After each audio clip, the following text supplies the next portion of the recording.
नमस्कार, मैं हूं अभय कुमार। आप देख रहे हैं अपना खास कार्यक्रम बिहार समाचार। बिहार समाचार में खबरें बिहार की, बातें बिहार की, देश दुनिया की तमाम खबरें जिसे आपको जानना जरूरी है। बिहार समाचार में हम खबर लेते हैं सत्ता के गलियारों से, पंचायत के गलियों से और गांव के चौपालों से, जो कहीं न कहीं आपके जीवन को प्रभावित करता है। तो बिहार समाचार में पहली खबर ले रहे हैं। बिहार कैबिनेट ने लिए हैं कई महत्वपूर्ण फैसले, खास करके शिक्षक नियमावली 2023 पर मुहर लगा दी गई है। बिहार में शिक्षक बनेंगे राज्यकर्मी, यानी कि शिक्षकों को राज्यकर्मी का दर्जा मिलेगा। भर्ती के लिए पास करनी पड़ेगी बीपीएससी की परीक्षा, यानी कि बिहार में बीपीएससी अब शिक्षकों की बहाली के लिए परीक्षा लेगा। कैबिनेट का फैसला है। विद्यालय अध्यापक नियमावली 2023 मंजूर। 2.5 लाख से अधिक होगी भर्ती। सीटीईटी, एसटीईटी व टीईटी उत्तीर्ण परीक्षा में बैठ सकेंगे जो उत्तीर्ण किए हैं सब परीक्षाओं को। अधिकतम 3 मौका मिलेगा। पुराने नियोजित शिक्षक भी परीक्षा में शामिल हो सकेंगे।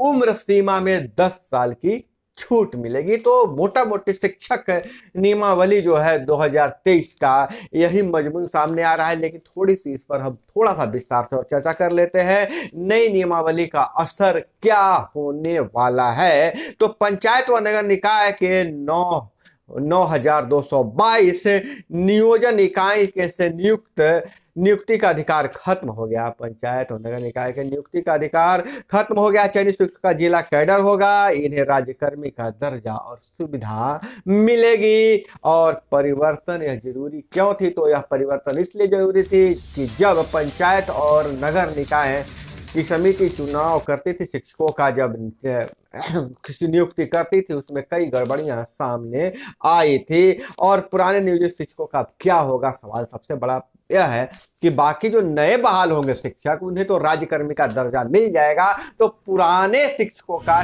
क्या होगा? जो पुराने नियोजित शिक्षक हैं उनका क्या होगा? तो उसके लिए यह व्यवस्था दिया गया है कि जो यह परीक्षा बीपीएससी लेगा उसमें उन्हें भी बैठना पड़ेगा, उन्हें भी पास होना पड़ेगा। और क्या आरक्षण रोस्टर में भी बदलाव होगा? तो चूंकि बहाली बिल्कुल नई और फ्रेश होगी, इसलिए आरक्षण रोस्टर कुल पदों के हिसाब से ही लागू होंगे। पहले जिलावार, प्रखंडवार आरक्षण रोस्टर लागू होता था, कुल पदों के अनुसार रोस्टर लागू किया जाएगा। जैसे अनारक्षित 50% और अन्य कोटि के लिए सामान्य प्रशासन विभाग के निर्धारित फार्मूला के हिसाब से आरक्षण मिलेगा। कक्षा 1 से 8 तक शिक्षक 50% पद महिलाओं के लिए आरक्षित होंगे। और सवाल यह उठ रहा है कि मैं डीएलएड बीएड पास हूं तो परीक्षा में शामिल हो सकता हूं। तो नहीं, आप डीएलएड और बीएड है तो परीक्षा में नहीं शामिल होंगे। इसमें शामिल होने के लिए केंद्र या राज्य सरकार द्वारा आयोजित शिक्षक पात्रता परीक्षा में पास करना होगा। और किसी खास जिले में अगर आप शिक्षक बनना चाहते हैं तो ऐसा नहीं, अब एकीकृत होगा और आपसे चॉइस मांगा जाएगा। और मार्क्स बेसिस के आधार पर आपका चॉइस, पहला नंबर चॉइस, दूसरा नंबर चॉइस जैसे मिलेगा। नंबर अगर आपसे ज़्यादा नंबर के लोग होंगे तो उन्हें वरीयता दी जाएगी उस जिले के लिए। और बिहार कैबिनेट के अन्य फैसलों की अगर बात करें तो राज्यकर्मियों और पेंशनरों का डीए 4% बढ़ा, अब 42% मिलेगा। 4 लाख सरकारी सेवकों और 3.5 लाख पेंशन भोगियों को फायदा होगा। पिछली बार जुलाई में महंगाई भत्ता बढ़ाया गया था। और इधर अगर बात करें तो सुप्रीम कोर्ट का निर्देश मिला है कि सभी सरकारें छात्राओं को सैनिटरी पैड मुफ्त में उपलब्ध करवाएं। जो स्कूल में पढ़ने वाली 6 से 12 तक के पढ़ने वाली छात्राओं को सैनिटरी पैड मुफ्त में उपलब्ध कराना राज्य सरकारों का जिम्मा है। और उन्हें उपलब्ध कराने का सुप्रीम कोर्ट ने निर्देश दिया है कि सभी छात्राओं को सैनिटरी पैड मुफ्त में उपलब्ध करवाया जाए। अगर हम बात करें बिहार में मौसम की, तो इस बार मौसम की दोहरी मार पड़ने वाली है बिहार वासियों के लिए। क्या पूरे देश की बात हम करें तो दोहरी मार पड़ेगी।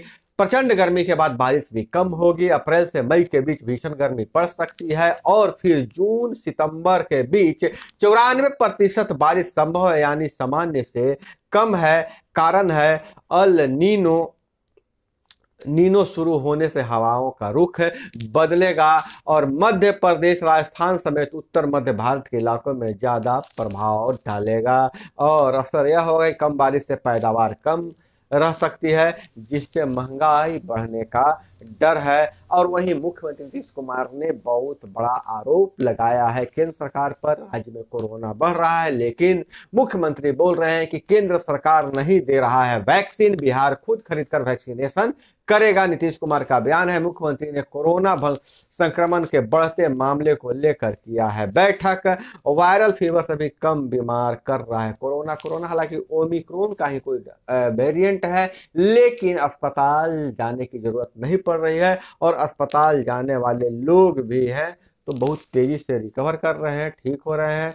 देश के अस्पतालों में मॉक ड्रिल शुरू हो गई है और कोरोना से बचाव का मॉक ड्रिल आज से शुरू हो चुकी है। बिहार के भी सारे अस्पतालों में यह चल रहा है। और बहुत बड़ी खबर आ रही है कैमूर से। कैमूर में ओवरलोड ट्रक ने 8 लोगों को रौंदा, 3 की मौत। ब्रेक और का गैस पाइप फटने से अनियंत्रित हुआ ओवरलोड ट्रक मोहनिया के चांदनी चौक समीप पुल के नीचे उतर रहा था। ट्रक चालक गिरफ्तार हो गया है। और वहीं साइकिल से ट्यूशन पढ़ने जा रही 9वीं की छात्रा 9वीं की मानसी थी और वह भी उनकी भी मौत हो गई थी।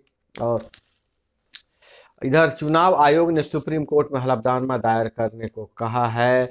हम राजनीतिक अपराधीकरण खत्म करना चाहते हैं पर हमारे अधिकार में नहीं है। सुप्रीम कोर्ट ने केंद्र से 4 सप्ताह में जवाब मांगा। जिन नेताओं पर चार्जशीट दायर हो वे चुनाव नहीं लड़े। और वहीं अग्निपथ योजना की बात करें तो दिल्ली हाईकोर्ट के फैसला पर सुप्रीम कोर्ट सहमत है। अग्निपथ योजना के सही ठहराने के दिल्ली हाईकोर्ट के फैसले को चुनौती देने वाली 2 याचिकाएं सुप्रीम कोर्ट में सोमवार को खारिज कर दिया गया था। यानी अग्निपथ योजना को सही ठहराया गया है। हालांकि जब यह योजना लागू किया गया था, खास करके बिहार में बहुत बवाल मचा था। और वहीं अमृतपाल संग भागा पलप्रीत गिरफ्तार, जाएगा असम जेल। पुलिस ने सरेंडर से पहले ही कर लिया गिरफ्तार। पुलिस के सामने सरेंडर करे अमृतपाल, डीजीपी का बयान है। और वहीं जातीय जनगणना में एक परिवार के लिए होगा 1 पेज का फॉर्मेट। इसमें 15 सदस्यों की दर्ज होगी जानकारी, जब बतानी होगी जाति। दूसरा फेज 15 से पहले चरण में छूटे लोग किराएदार भी करा सकेंगे गिनती। 2 जगह गिनती कराने पर 1 जगह से नाम हटेगा। नए बसे परिवारों को भी गिनती की जाएगी। लोगों से जानकारी, जो 17 बिंदुओं की जानकारी ली जाएगी। और वहीं बदलाव की अगर बात करें तो टाइगर रिजर्व ऑफ इंडिया ने मैनेजमेंट में की रैंकिंग में किया परिवर्तन। अब एक्सेलेंट, वेरी गुड, गुड और फेयर कैटेगरी में दी जाएगी रैंकिंग। और वहीं टाइगर रिजर्व रैंकिंग में अब एक्सीलेंट कैटेगरी भी। और वाल्मीकि नगर टाइगर रिजर्व योजना में VTR हुआ वेरी गुड से बाहर। अभी गुड की श्रेणी के साथ 38वें स्थान पर है। मैनेजमेंट ठीक से नहीं होने के कारण 4 साल में VTR केंद्र के सर्वे में 8 अंक नीचे गिर गया है। और वहीं 4 साल बीते, प्रोत्साहन राशि नहीं मिली। सीएम बोले जल्द दिलाएंगे। छात्रों ने कहा कि 2018 में मैट्रिक पास किया, नहीं मिली है राशि। मुख्यमंत्री के जनता दरबार में छात्र पहुंचे हुए थे। और अनुकंपा पर नौकरी से लेकर फर्जीवाड़े के बुते नौकरी, कई मामले मुख्यमंत्री के सामने आए हैं। बिहार आकस्मिक निधि 10,000 करोड़ रुपए हो जाएगी। अब तक 350 करोड़ रुपए थी।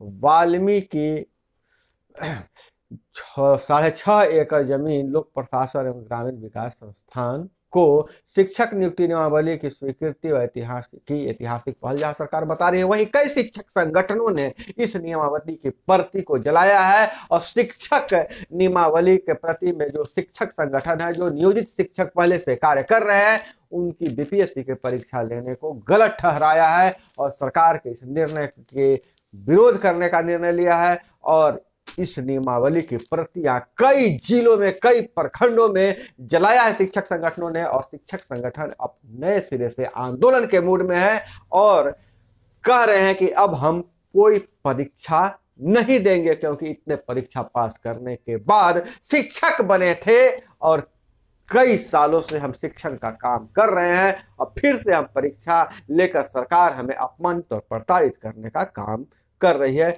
इसलिए इसका विरोध किया जाएगा। और वहीं सुशील मोदी बोले, जातीय जनगणना की रिपोर्ट सार्वजनिक करने का ऐलान करे राज्य सरकार। और वहीं कुशवाहा, जदयू के प्रदेश अध्यक्ष उमेश कुशवाहा ने कहा, भाजपा का इफ्तार पार्टी का बहिष्कार करना सामाजिक एकता पर प्रहार है। और वहीं लखीसराय में चरमवंशी महासभा का कार्यक्रम।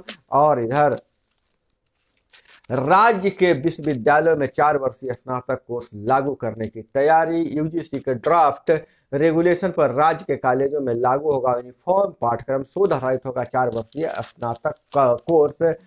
और फौकानिया और मौलवी की परीक्षा का रजिस्टर फॉर्म बुधवार फॉर्म में सुधार 15 तक किया जाएगा। तो जहां अब स्नातक की परीक्षा होगी 4 वर्षों का यह कोर्स हो जाएगा और इसमें रिसर्च को प्राथमिकता दिया जाएगा। विदेशों से खबरों की बात करें तो यूक्रेन के पास हवाई हमले से बचने के लिए 22 दिन का स्टॉक, रूस से लड़ाई के लिए गोला बारूद मिसाइलें खत्म हो चुकी है। दक्षिण कोरिया जैसे दोस्तों की भी जासूसी कर रहा है अमेरिका। सहयोगी देशों में अब अमेरिकी भरोसा टूटने का भी डर है। और वहीं अगर बात करें विदेश से खबरों की तो पड़ोसी देश पाकिस्तान की बात करें तो पाकिस्तान के सेना प्रमुख असीम मुनीर ने इमरान की सुलह की कोशिशों पर पानी फेरा।